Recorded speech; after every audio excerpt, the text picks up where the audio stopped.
बेहद की परम परम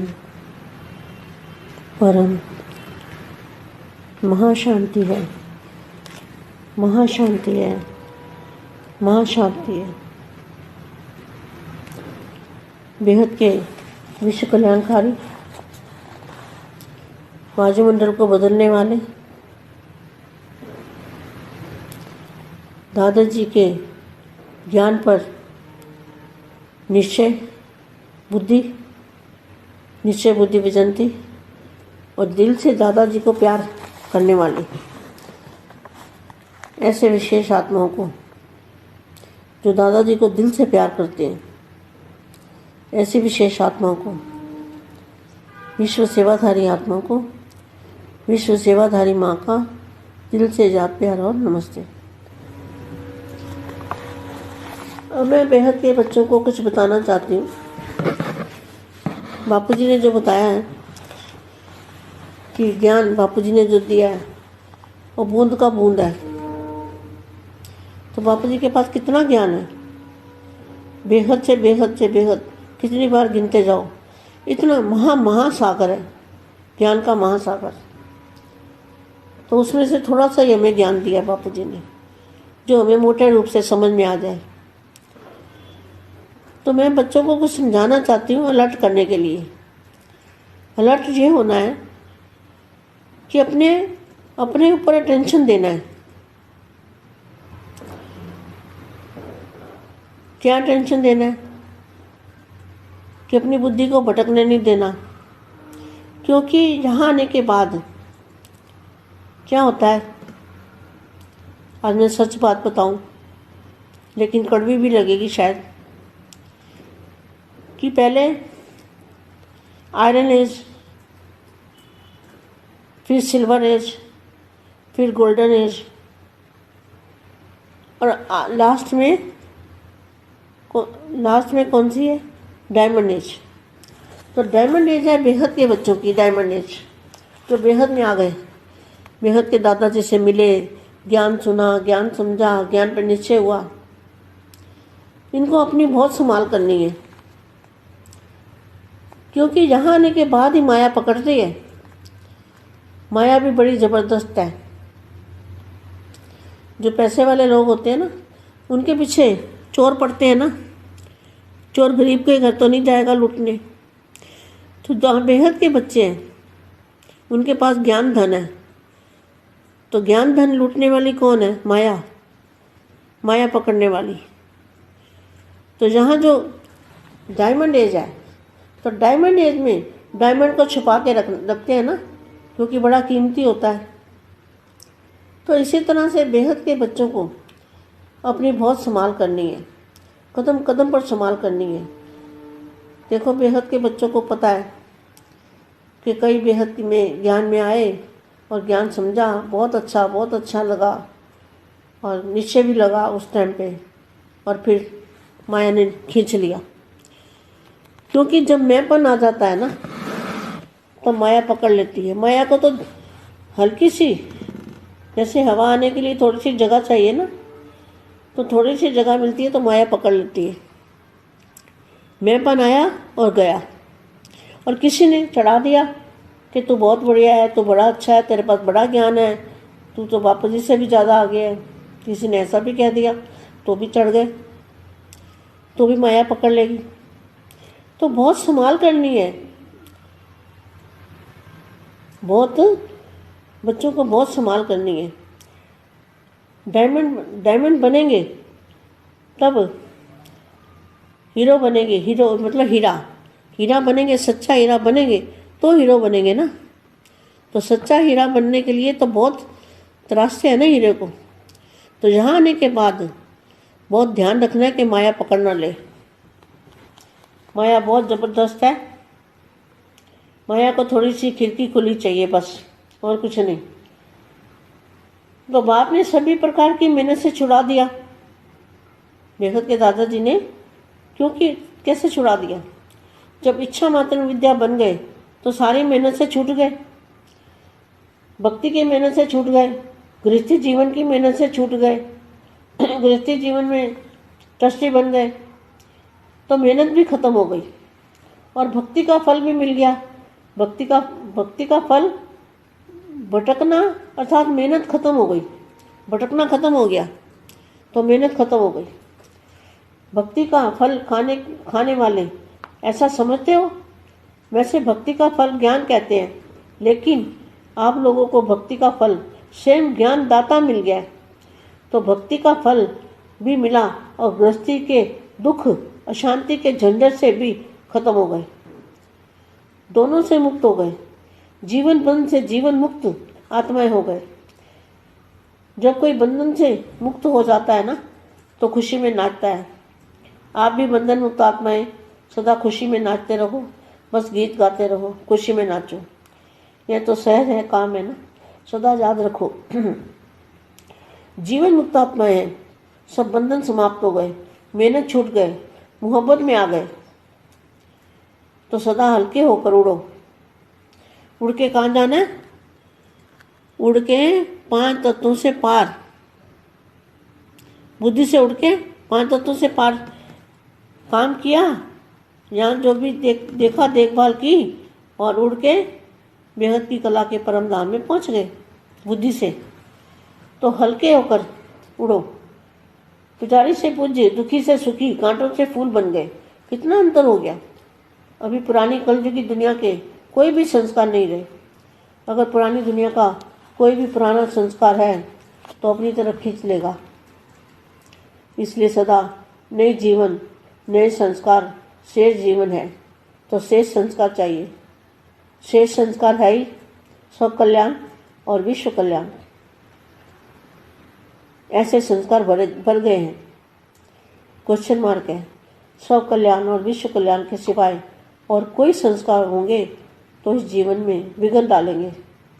इसलिए पुराने संस्कार सब समाप्त, सदा यह स्मृति में रहे कि मैं रूहानी गुलाब हूँ।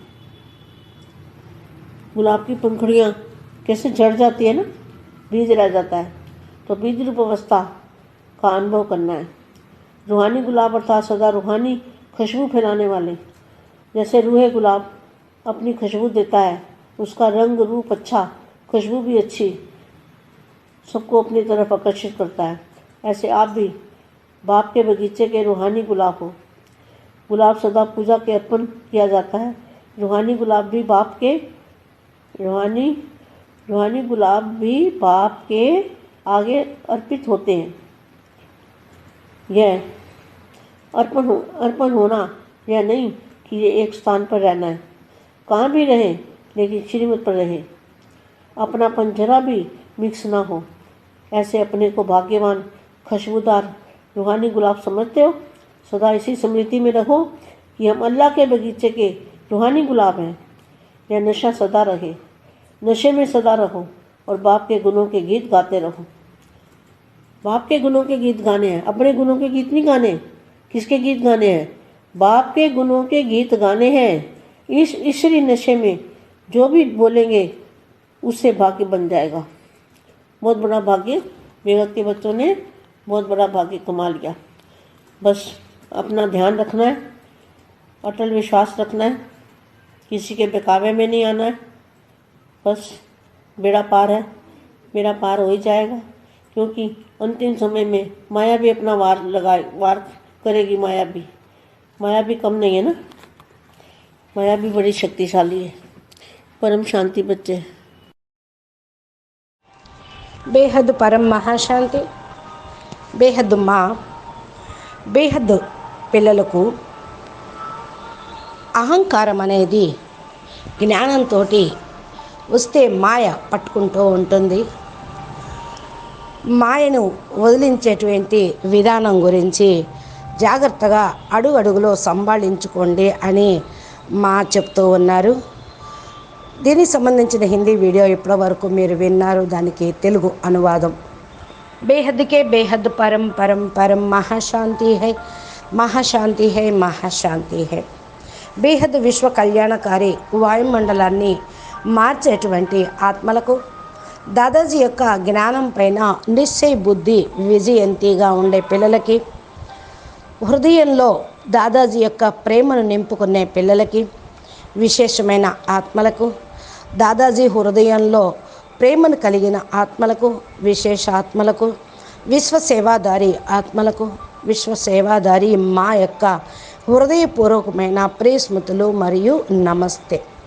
నేను బేహద్దు పిల్లలకి కొద్దిగా బేహద్దు విషయం చెప్పదలుచుకున్నాను అంటున్నారు మా బాపూజీ. ఏదైతే చెప్తూ ఉన్నారో జ్ఞానము, అది బాపూజీ మరి పిల్లలందరికీ ఇచ్చేది కేవలం ఒక బిందువే. ఇంతవరకు చెప్పింది బాపూజీ సముద్రంలో ఒక బిందువు అన్నట్టు.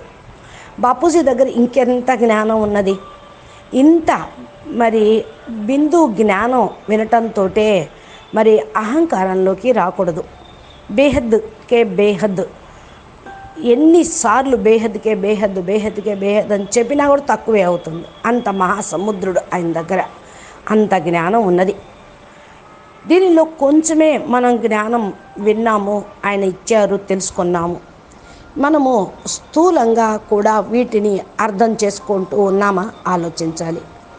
నేను పిల్లలకి చెప్పేది అలర్ట్ చేస్తూ ఉన్న పిల్లల్ని, ఎందుకంటే కొద్దిగా తమ పైన తాము అటెన్షన్ పెట్టుకోవాలి. ఏమిటా అటెన్షను అంటే, ఒక్కోసారి జ్ఞానం యొక్క అహంకారం రావటంతో మాయ బుద్ధిని భ్రమింపచేస్తూ ఉంటుంది.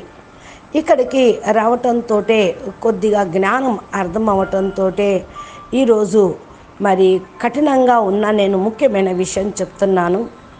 ఫస్ట్ మనకు యావరేజ్గా ఉన్నటువంటి స్టేజీ, ఏ స్టేజీ ఉండేది? ఫస్ట్ సిల్వర్ స్టేజీ, తర్వాత గోల్డెన్ స్టేజీ, లాస్ట్లో స్టేజీ డైమండ్ స్టేజీ. బాపూజీ దగ్గరకు వచ్చేటప్పటికి సిల్వర్ స్టేజ్ ఉంటుంది. కొద్దిగా జ్ఞానం అర్థం చేసుకోవటంతో గోల్డెన్ స్టేజ్ వచ్చేస్తుంది. తర్వాత పూర్తిగా మీరు ఆత్మ హీరోలాగా అయిపోతే డైమండ్ స్టేజ్ అనేది వస్తూ ఉంటుంది. డైమండ్ ఏజ్ మనం ఇప్పుడు ఉన్నది. బేహద్ పిల్లలు డైమండ్ ఏజ్లో ఉన్నారు, బేహద్లోకి వస్తూ ఉన్నారు.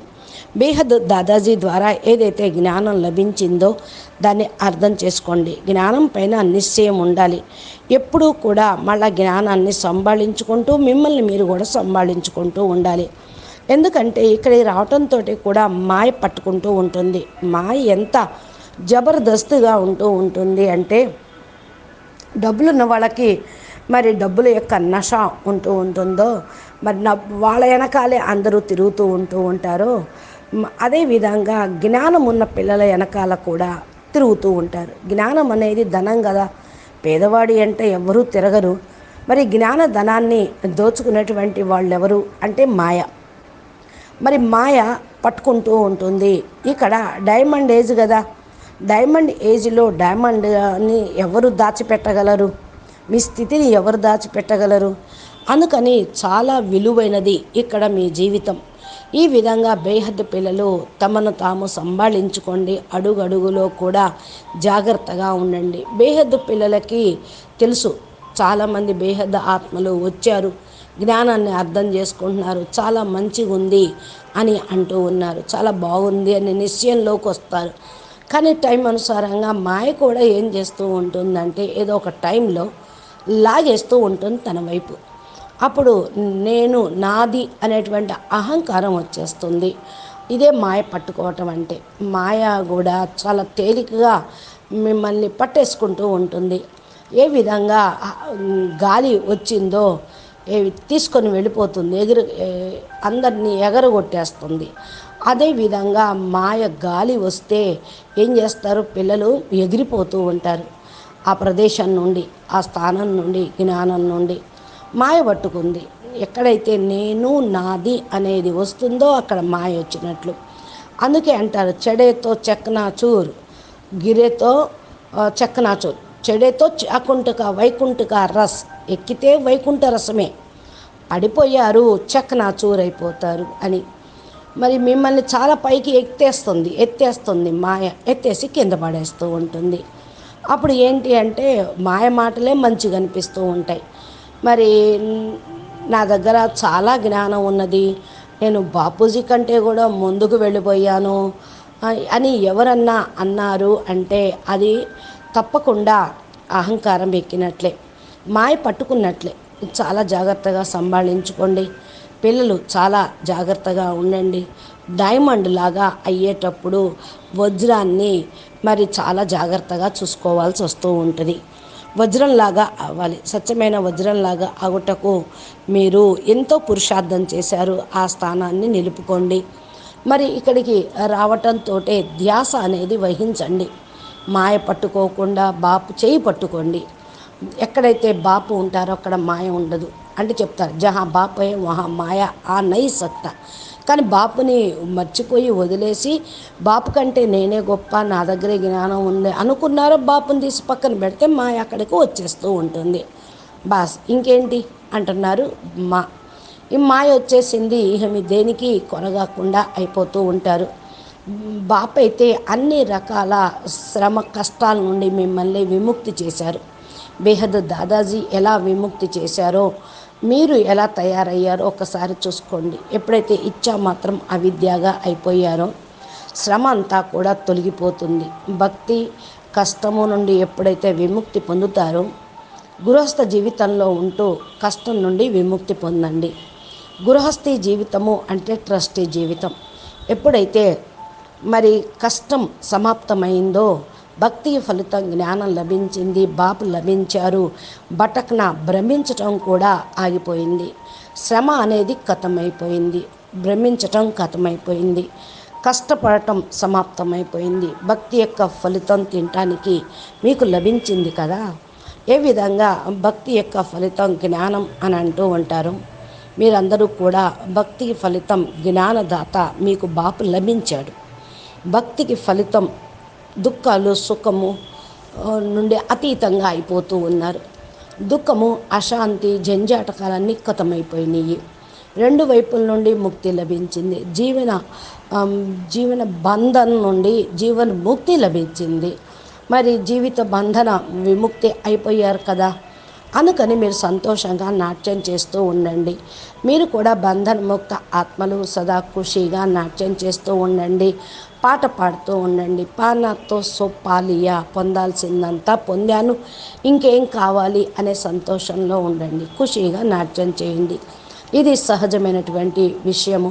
సదా స్మృతిలో ఉంచుకోండి. జీవన్ముక్తి ఆత్మలుగా కండి.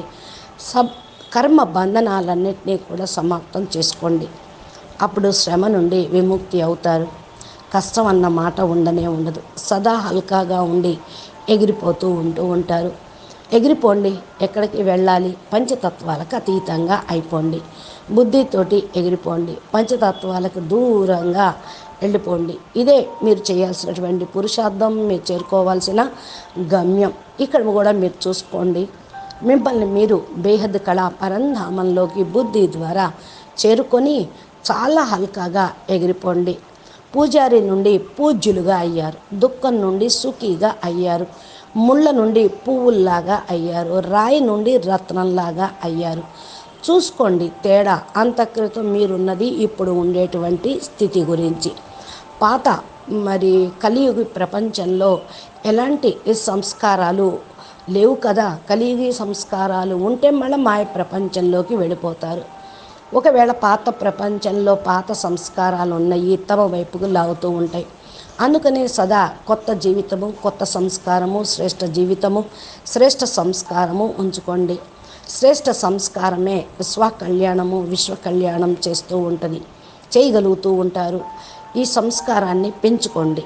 స్వకళ్యాణము, విశ్వ కళ్యాణం తప్ప ఇంకే వేరే సంస్కారము ఉండకూడదు. ఈ జీవితంలో మాయ సంస్కారాలు ఉంటే అది విఘ్నమైపోతుంది మీ పురుషార్థంలో. అందుకని పాత సంస్కారాలన్నింటినీ సమాప్తం చేసుకోండి. సదా ఈ మాట స్మృతిలో ఉంచుకోండి. నేను ఆత్మిక గులాబీని, గులాబీల యొక్క రేకుల్లో ఉన్నటువంటి పుప్పొడిని అని అనుకోండి. బీజాలు లోపలే ఉంటూ ఉంటాయి కదా. బీజరూపి స్థితిలో అనుభవం చేసుకోండి. ఆత్మిక గులాబీగా కండి. సదా ఆత్మిక సువాసనను వ్యాపింపచేయండి. ఆత్మిక గులాబీ తన సువాసనని ఇస్తూ ఉంటుంది. దాని యొక్క రూపము, రంగు చాలా మంచిగా ఉంటుంది. ఖుషుబు సువాసన కలిగి ఉంది కదా, అన్నీ కూడా తన వైపుకు లాగబడుతూ ఉంటుంది. ఎక్కడైతే అందము సువాసన ఉంటుందో తన వైపుకు లాగబడుతూ ఉంటుంది. మీరు కూడా మరి ఆప్ బి బాప్ బి మీకు బాపుకి మధ్య ఇంకెవ్వరూ రాకుండా చూసుకోండి. ఆత్మిక గులాబీలు సదా పూజకు అర్పణకు యోగ్యులుగా ఉంటూ ఉంటాయి. ఆత్మిక గులాబీ కూడా బాపు ముందు సమర్పితం అవుతూ ఉంటుంది. అంటే సమర్పణ అవ్వటము అంటే బాపు తప్ప ఇంకెవరు లేరు. ఏక్ బాపు దూసరా నా కోయి. ఒకే స్థానంలో బాపు దగ్గరే ఉండటం, ఎక్కడ ఉన్నా కూడా శ్రీమతానుసారంగా ఉండటం, నాది అనేది ఏమీ లేకుండా ఎక్కడైతే బాపే బాప్ అంటూ ఉంటారో అక్కడే అన్నీ ఉంటాయి. ఇలాగా తమను తాము భాగ్యవాన్, ఖుషుబ్దార్, ఆత్మిక గులాబీ అని అనుకుంటూ ఉంటారు. సదా ఈ మాట స్మృతి ఉంచుకుంటారు. మేము అల్లా తోటలో ఉన్నటువంటి గులాబీ పుష్పాలము. ఈ యొక్క నష మీకు ఉంటే మీరు నిషాని వరకు చేరుకోగలుగుతూ ఉంటారు. నషాలో సదా ఉండండి. బాపు యొక్క గుణాలను కీర్తన చేస్తూ ఉండండి. బాపు గుణాలను గానం చేస్తూ ఉండండి. గుణగానం చేస్తూ ఉండాలి. అంతేకాని మీ గుణగానం చెయ్యొద్దు, మాయ గుణగానం చెయ్యొద్దు. బాపు గుణాలను గానం చేస్తూ ఉంటే నష అనేది వస్తూ ఉంటుంది. మీకు భాగ్యం కూడా తయారవుతుంది. చాలా గొప్ప భాగ్యం బేహద్దు పిల్లలకి తయారయ్యే ఉన్నది. అది చాలా పనికొస్తూ ఉంటుంది. కాబట్టి మీ యొక్క ధ్యాస ఎప్పుడూ మరి ఆత్మస్వరూపం పైన, బాపు పైన ఉండాలి. అలర్ట్గా ఉండండి. తండ్రి పైన విశ్వాసం అనేది పెట్టుకోండి. ఎవరి యొక్క సాకులకు, ఎవరి మాటలకు ఆధీనం కావద్దు. ఎవరి మాటల ప్రభావంలోకి పోవద్దు. బాపుని పట్టుకుంటే మీ జీవిత నౌక తీరం చేరుతుంది. కాబట్టి అంతిమ సమయంలో మాయ కూడా తన యొక్క యుద్ధం చేస్తుంది. మాయం తక్కువదేం కాదు, మాయ కూడా చాలా శక్తిశాలి. కాబట్టి జాగ్రత్తగా ఉండండి బిడ్డలు అంటున్నారు. బేహద్కే బేహద్ పరం పరం మహాశాంతి మహాశాంతి హై. నమస్తే, ధన్యవాదాలు. చెప్పినటువంటి అలర్ట్ అయ్యేటువంటి విషయాలను ధ్యాసలో పెట్టుకోండి. బాపు చెంతకు చేరాలి, బాపు ఉన్న మూల స్థానం దగ్గరికి చేరాలి అనే లక్ష్యం పెట్టుకోండి. బాపూజీ దశరథభాయ్ పటేల్ తెలుగు ఛానల్లో చెప్పే దివ్య సందేశాలు ప్లేలిస్ట్లో ఉన్నాయి. రోజు మీరు ఈ వీడియోలు వింటూ భగవంతుడిని పైన ప్రేమ, అహంకారాన్ని పోగొట్టుకొని నిస్వార్థంగా సేవ చేయటము, ఎన్నో మంచి దివ్య గుణాలతోటి దివ్య సందేశాలు ఇస్తూనే ఉన్నారు. మీరు మా యొక్క వీడియోని లైక్ చేయండి, షేర్ చేయండి, మంచి కామెంట్ పెట్టండి. నమస్తే, పరం శాంతి.